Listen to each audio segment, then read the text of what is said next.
Okay, so I know I look ridiculous, but I had this idea for video for a few days, and I didn't make it because things keep happening, and I didn't have time, and I didn't blah blah blah. So I know I'll just put it off and never make it, so I'm just making it. Even though, anyway, what I wanted to talk about was the concept of flow, which is a psychological concept by this guy named Mikhail Csikszentmihalyi or something. I've just destroyed his name. Anyway, he's a Hungarian guy, and this concept is so perfect and so great.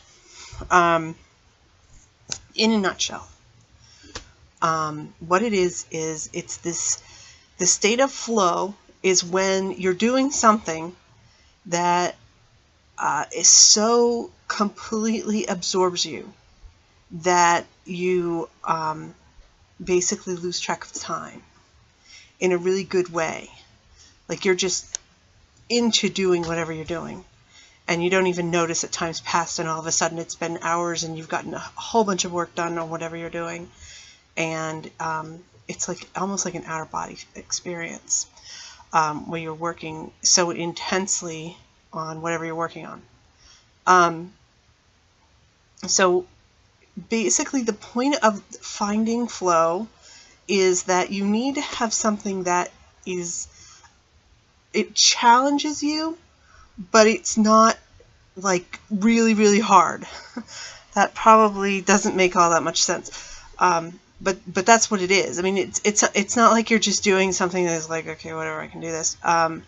You know, you don't, because it's got to take up enough of your concentration that you really focus on whatever you're doing. There has to be a creative element. You have to be engaged in what you're doing. Now, that can be anything. So it can be, it's possible like you could be reading a book and learning something, you know, even if it's fiction, learning about new characters or whatever, and that could put you in a state of flow where you're just like, wow, you know, where did the hours go? I stayed up all night reading a book and learning these really interesting things and thinking these really interesting things. It can be a work situation. If you've got work that lets you have flow, that is awesome. You've hit the jackpot. It can be a hobby.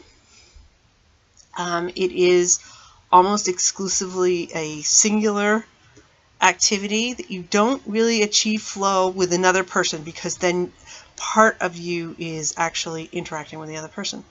It's usually a singular thing. So a lot of people get it when they're doing hobbies, where they'll do some hobby and it'll be some intricate little thing that they're doing, and they don't realize, oh my goodness, look, all this time has passed. And that's flow. And I had talked to somebody who is avoidant, who actually, before the latest DSM came out, the latest DSM was where they came up with the idea that people who are avoidant have anhedonia, which means that they're incapable of ever being happy. That's when they put that in as a designation. And again, I think the reason why they did that was to avoid having the double diagnosis of avoidant personality disorder and depression. Now it's all, you know, it's so, I mean, I'm getting off track here, but to get those diagnoses, you don't necessarily have to have all of them. So, you know, you need to have it to a greater or lesser degree.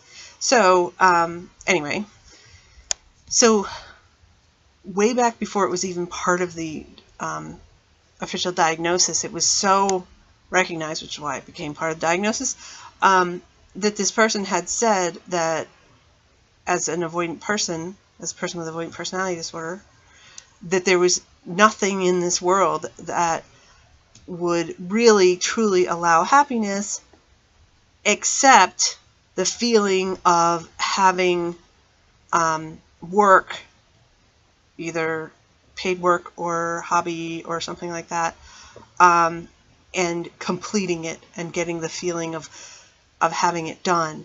And in a way, that's a type of flow too, where you're focused on doing the project and getting it done, because you never expect to get, any acknowledgement whatsoever for anything that you did. If you're avoidant, you don't have anybody around that would do that for you.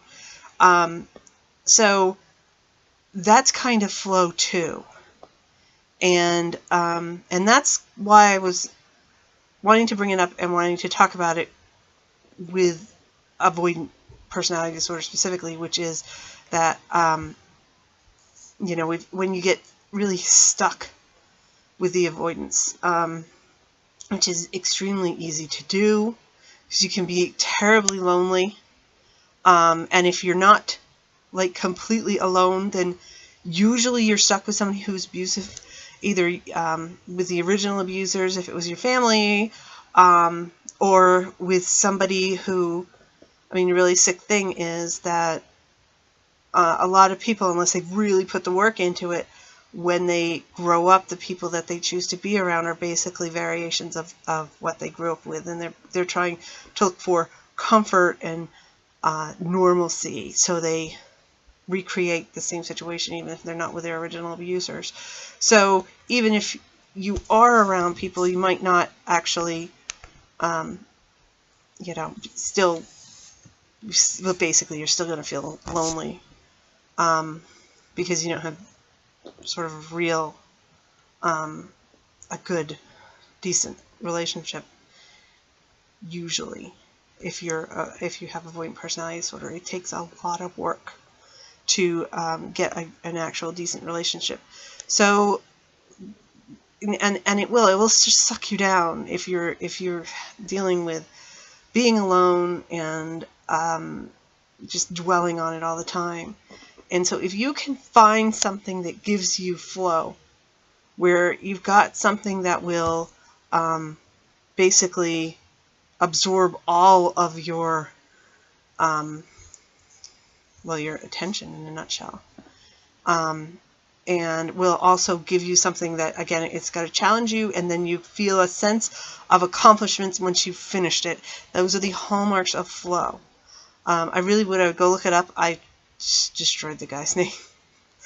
But I would, because I had read, way before I had my diagnosis, I had read this guy's book on flow. Way long ago, and I was just like, yes, that's awesome, that's fantastic. I can't believe somebody's finally described this, and that they recognize this as a thing, as that people should, in addition to, generally people are like, yeah, we've got to have a relationship, and you've got to have a family, and you've got to have a house, and you've got to have a job, and blah blah blah. You've got to have a certain amount of money. These are the things that people are supposed to be trying to find and achieve in their lives.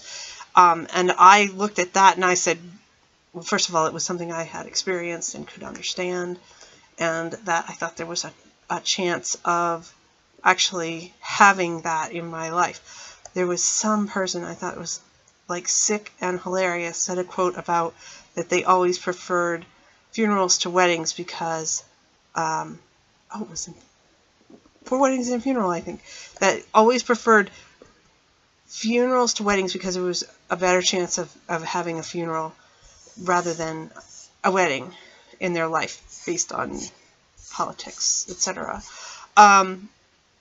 That might be one of the reasons why I was really attracted to this concept of flow. Plus it works and it's possible. You can actually get this. Now you might not be able to be happy. You might not be able to be proud of yourself. You might not be able to feel like you have any self-worth, but you can still get flow if you find something. Again, it's got to be challenging, so it's not like easy. It's got to engage you, and it's got to be something that you can actually work at and make progress and reach goals with. I think that a lot of people achieve flow when they're doing exercise. That might be a little bit different. but I think it's along that vein. I mean, that's seriously what it does. It's sort of like, you know, engages your brain, and you get the endorphins in your whole body and everything else. And again, it's not like you're so happy with yourself and so proud of yourself for having done something and you're like, yay, I'm the greatest. It's more like, okay, I achieved that, and that's different. And again, that's something that avoidant people with avoidant personality disorder can actually have in their lives. So I would pay attention to what you can do that will give that. Because it could be anything. I mean, it could be, I don't know. I mean, it could be anything at all. And a lot of people, like, the things that I have been able to do in my life, it's almost like I can sort of pinpoint what they are, because especially in my life, if it's something that I do that could give me a state of flow, my mother will pick it apart and say that I'm wasting my time doing whatever it is. Whether I'm getting paid for it or not, it doesn't matter. I'm wasting my time if I'm doing something. And I think that's because she can tell that I can get to that state. And she doesn't like it, because then that means I'm not miserable and I'm not under her thumb, and she doesn't think she can control me.